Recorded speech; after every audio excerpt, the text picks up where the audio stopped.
네, 오늘은 여호수아 16장 1절로 10절 말씀을 통해서 요셉 자손의 기업 분배라는 말씀으로 은혜를 나누도록 하겠습니다. 저희가 여호수아 강해를 계속하면서 여호수아의 첫 부분은 가나안 점령, 정복 전쟁에 관한 이야기인데요.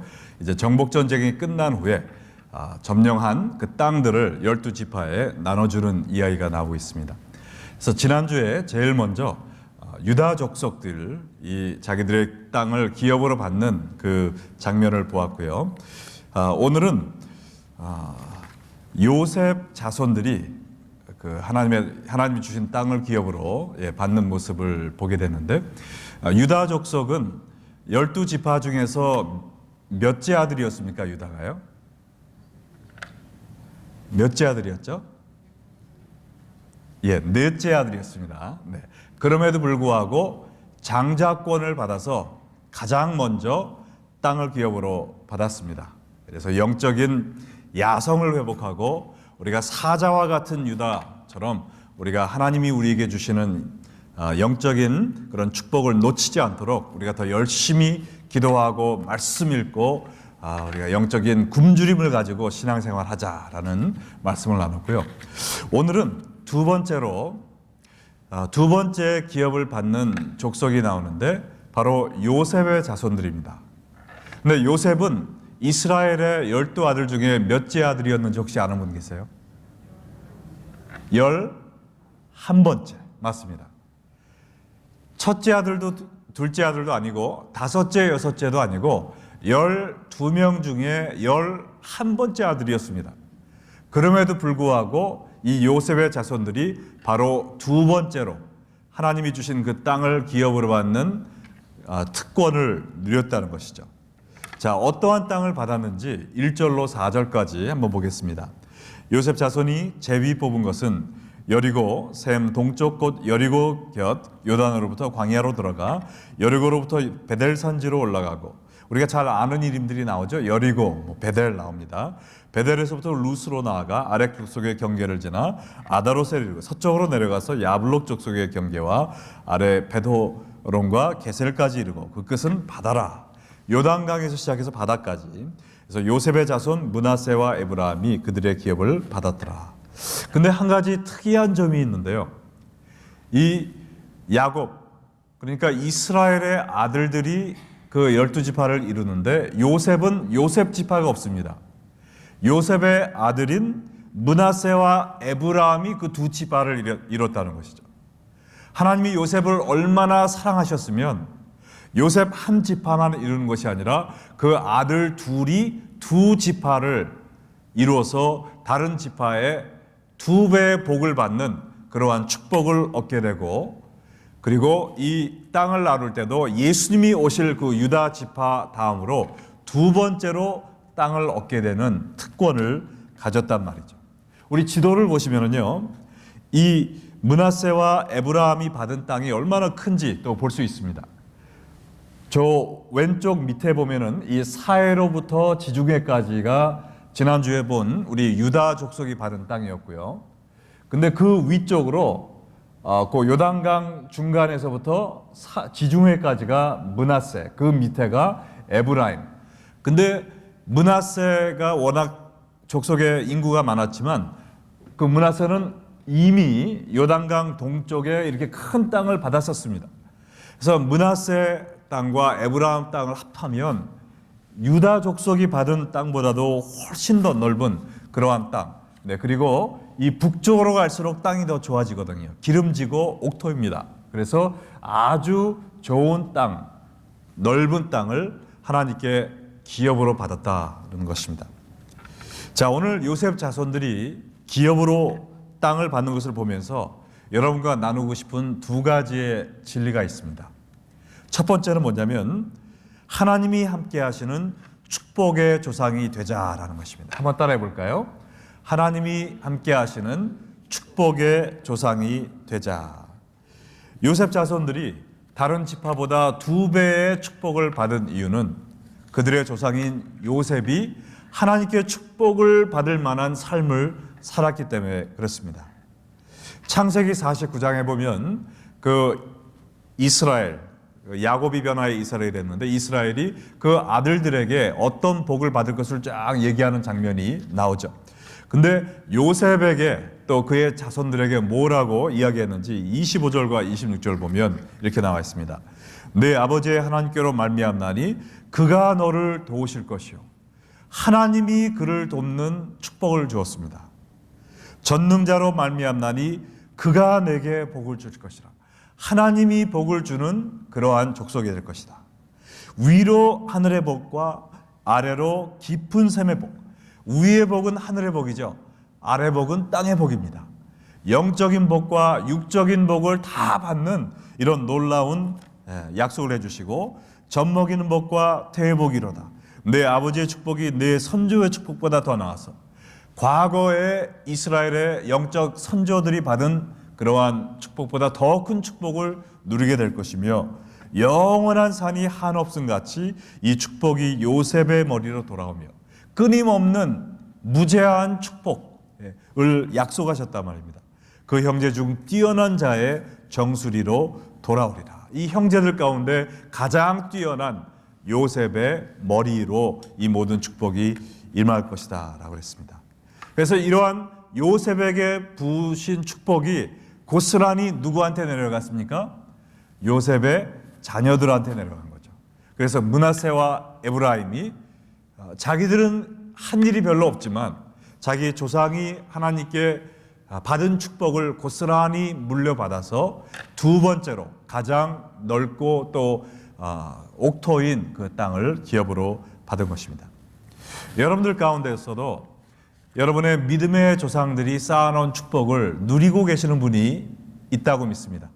우리 아버지 어머니가 아니 혹은 할아버지 할머니가 기도를 많이 하셔서 제가 그 축복을 누리고 삽니다라고 고백하고 싶으신 분은 한번 아멘 해보시겠어요? 네, 예, 그래도 꽤 많이 계시네요. 예, 저도 그렇게 자부하고 사는 사람 중에 한 명입니다.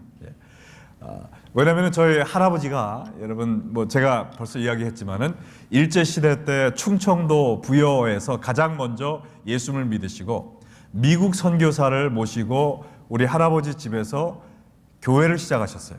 그래서 저희 할아버지 집의 별명이 예배당 집이었다고 합니다. 근데 그때가 일제 시대였어요. 그래서 일본 경찰한테 끌려가셔서 병원에서 고춧가루를 집에 코에 집어넣고 거꾸로 매달고 매를 맞는 그런 고문을 받으시다가 신앙을 지키시다가 감옥에서 순교하셨습니다.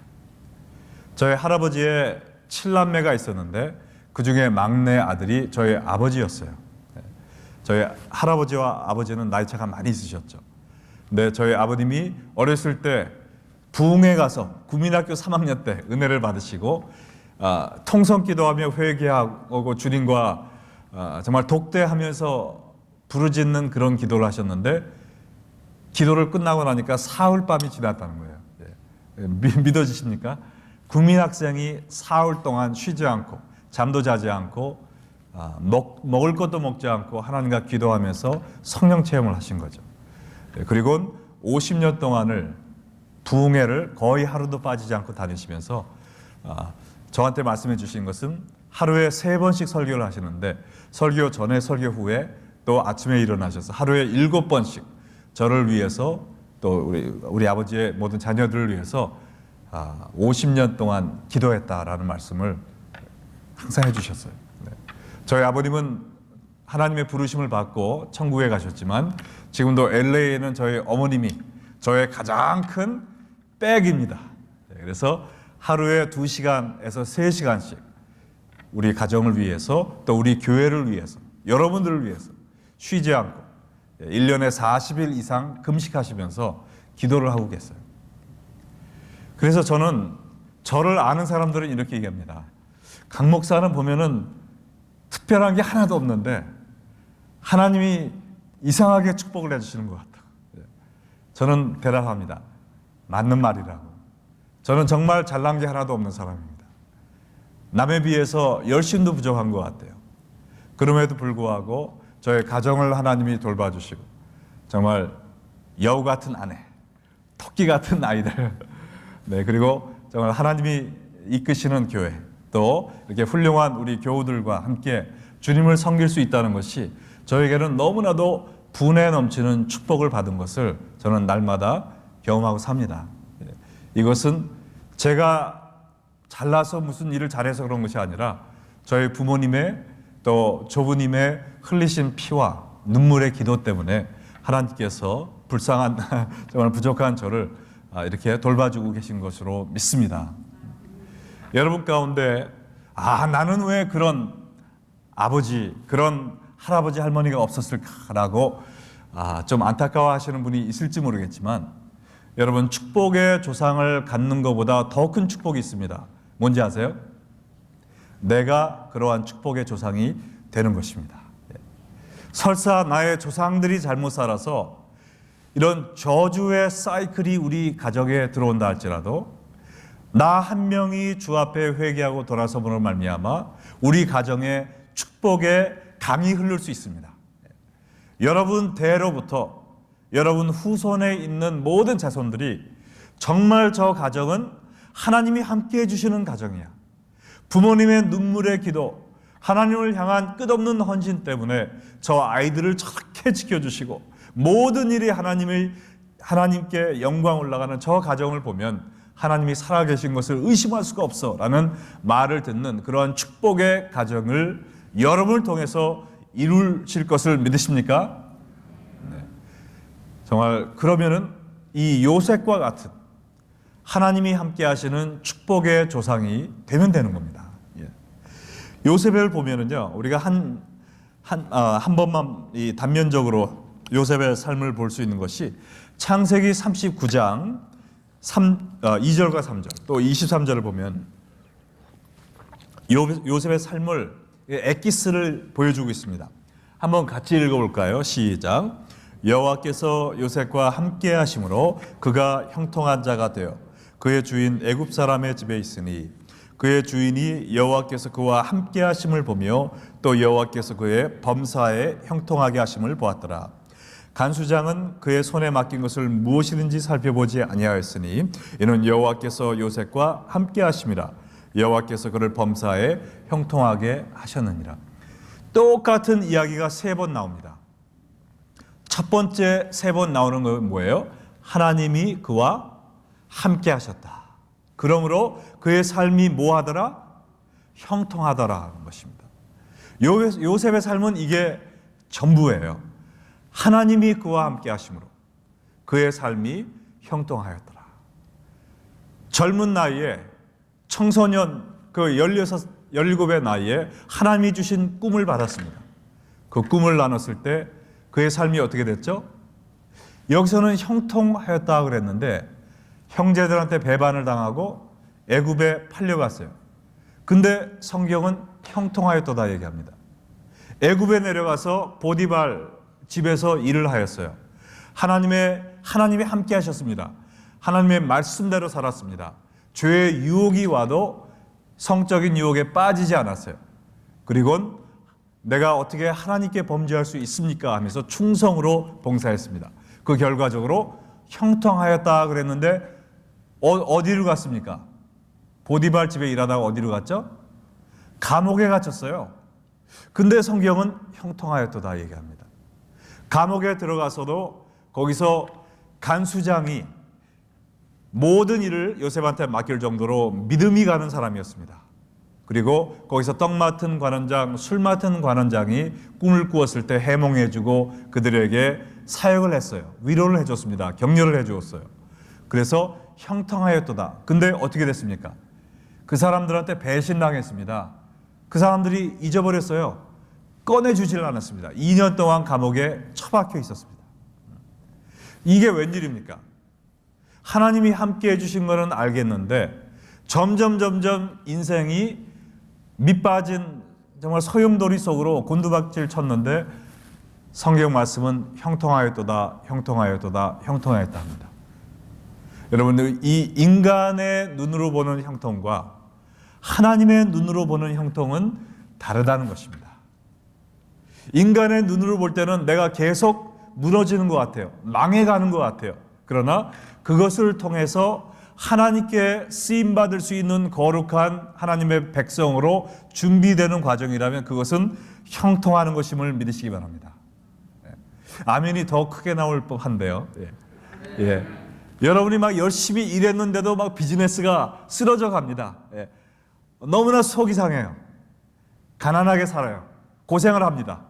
그러나 그 모든 것을 통해서 하나님께 더 의지하고 주님이 주시는 그러한 주님이 공급하시는 영적인 만나를 먹는 그러한 체험을 하는 사람들이 된다면 그것이 바로 형통인 줄 믿으시기 바랍니다.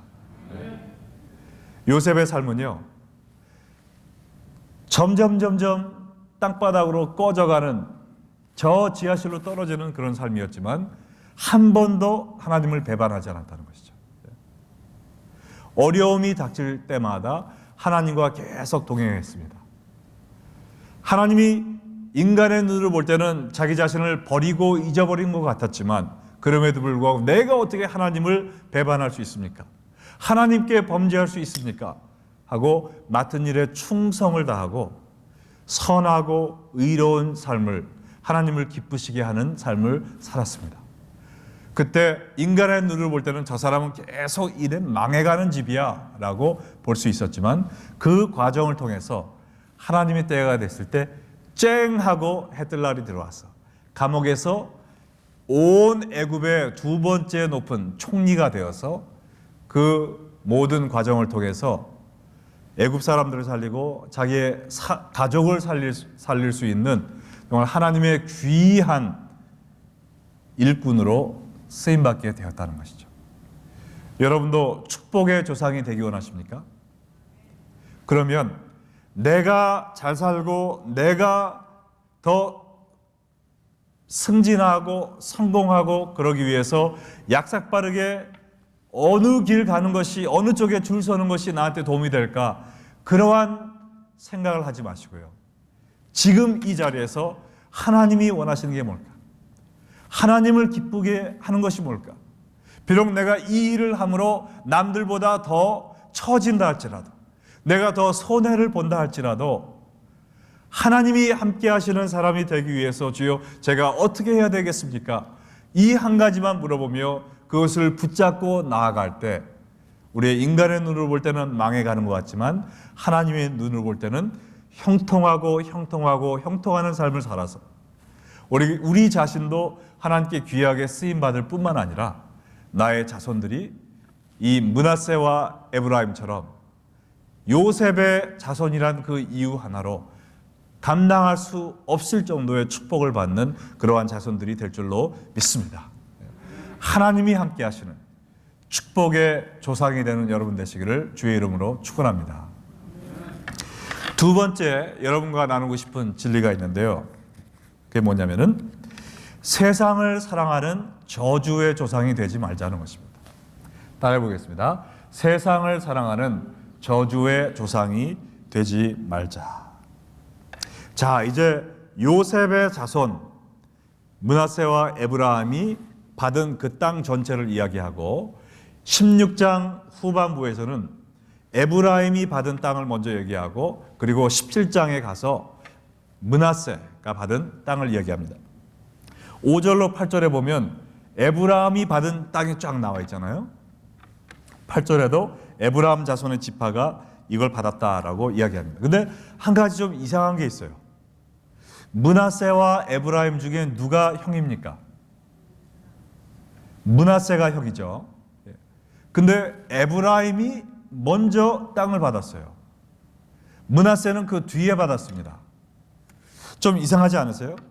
그뿐만 아니라 9절에 보시면 그 외 므낫세 자손의 기업 중에서 에브라임 자손을 위하여 구분한 모든 성읍과 그 마을들도 있더라. 므낫세 자손이 받은 땅임에도 불구하고 그 땅도 에브라임이 쓸 수 있도록 했다고 그랬습니다. 이거 완전히 주객이 전부 뭐라 그러죠? 주객이 전도됐다라고 얘기하죠. 형은 찬밥이고 동생이 지금 완전히 영광을 받고 있습니다.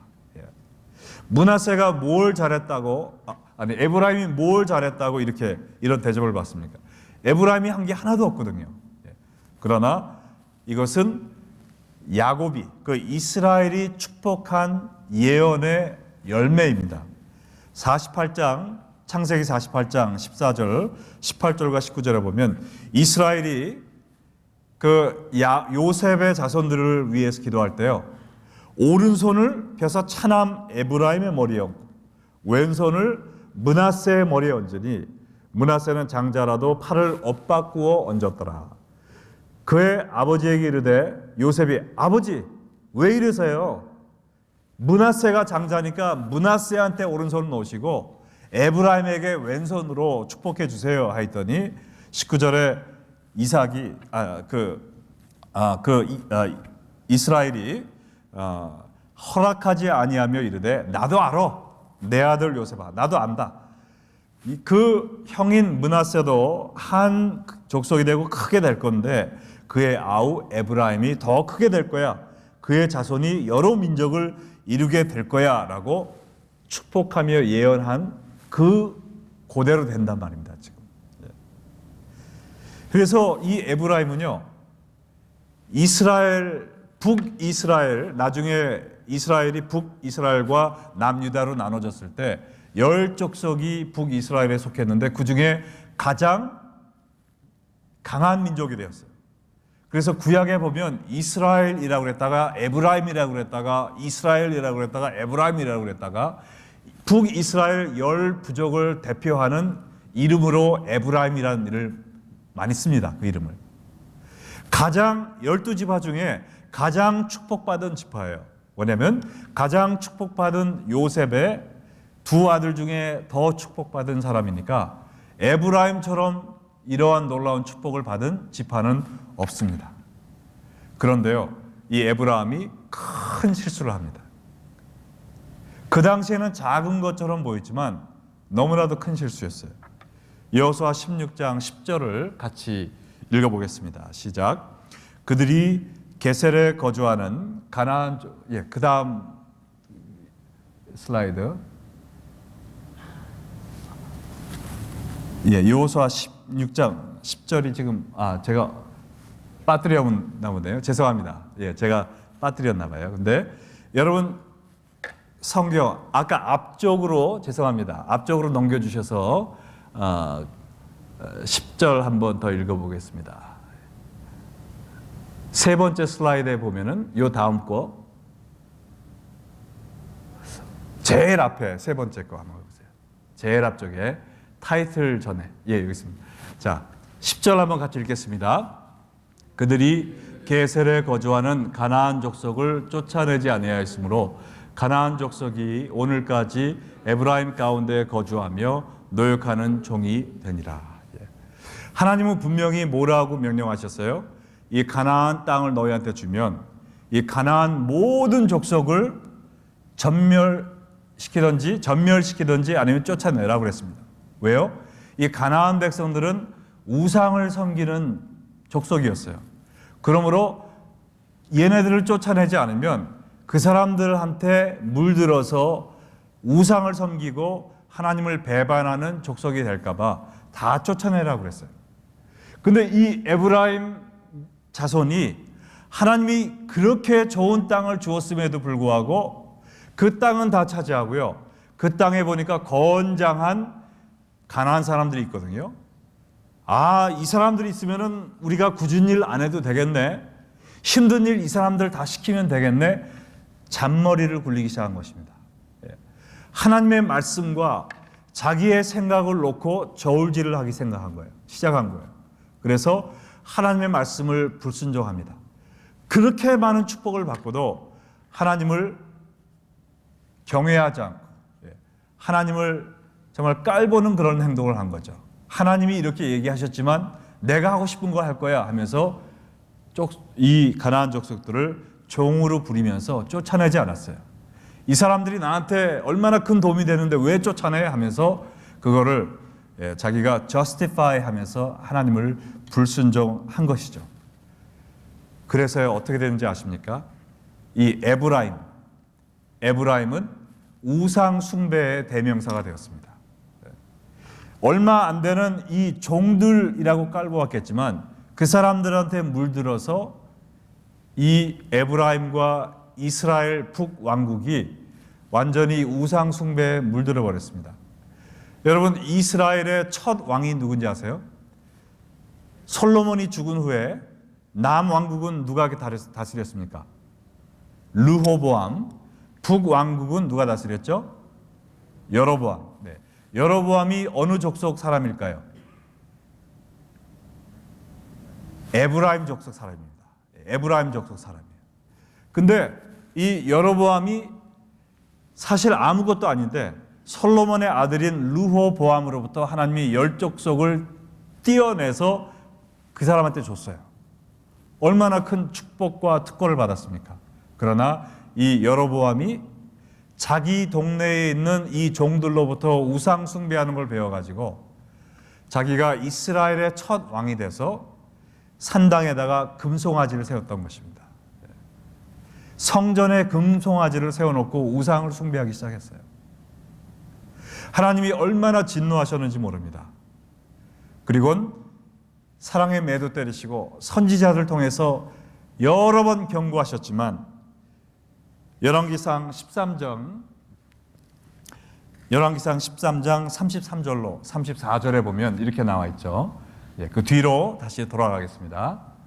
같이 읽어보겠습니다. 여로보암이 이 일 후에도 그 악한 길에서 떠나 돌이키지 아니하고 다시 보통 백성으로 산당의 제사장을 삼되 누구든지 자원하면 그 사람으로 산당의 제사장을 삼았으므로 이 일이 여로보암 집에 죄가 되어 그 집이 땅 위에 끊어져 멸망하게 되니라. 여로보암과 이스라엘은 동의어로 이제 쓰이고 있습니다. 여로보암이 우상 숭배를 시작함으로 말미암아 북이스라엘에 있었던 19명 왕이 전부 다 100% 우상을 숭배했습니다. 북이스라엘에는 선한 왕이 한 명도 없었어요. 남유다에는 20명 가운데 3명의 선한 왕이 있었는데 북이스라엘 19명은 여로보암한테 물들어가지고 단 한 명도 선한 왕이 없었습니다. 그래서 BC 922년에 나라가 갈라진 후로 200년 동안 우상 숭배하다가 하나님의 진노의 그러한 그 분노의 형벌을 받아서 BC 722년 아수르에게 완전히 멸망해 버리고 말았습니다. 이 불행한 이스라엘의 역사가 어디서 시작했느냐? 바로 우리가 조금 전에 읽은 여호수아 16장 10절에서 시작한 것입니다. 그렇게 큰 선물을 받았음에도 불구하고 조그만 거 하나를 타협을 하기 시작한 것이죠. 하나님의 말씀을 순종하고 하나님의 뜻대로 사는 것이 아니라 내가 이것만은 내 마음대로 하고 싶어. 이 종들만 쫓아내지 않고 내가 부리고 살아야지. 그러나 그들에게 물들기 시작해서 온 이스라엘이 완전히 썩어버리고 하나님께 버림을 받고 멸망할 수밖에 없는 그러한 슬픔의 역사를 갖게 되었다는 것입니다.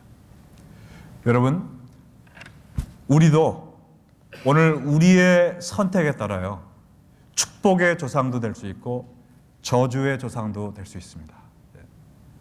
내가 하나님이 함께 하시는, 내게 어떠한 일이 생겨도 하나님의 뜻대로 하나님의 말씀을 순종하며 하나님과 함께하는 사람이 된다면 이 세상에는 바보 소리를 들을지 몰라도 하나님이 우리와 함께 하시고 마지막에는 놀라운 의인에게 주시는, 천대까지 주시는 그 축복이 여러분을 통하여 여러분의 자손에게 흘러가게 될 것입니다. 그러나 내가 여기서 조금 타협하고 저기서 조금 타협하고 하나님을 섬기는 것 같지만 작은 일에 마귀의 유혹에 넘어가다 보면 세상을 사랑하는 사람이 되어서 세상이 나를 다스리게 되고 나는 하나님이 받은 축복도 다 쏟아버리고 내 자손에게 저주의 독을 흘려보내는 그런 저주의 조상이 된단 말이죠. 여러분은 어떠한 조상이 되기 원하십니까?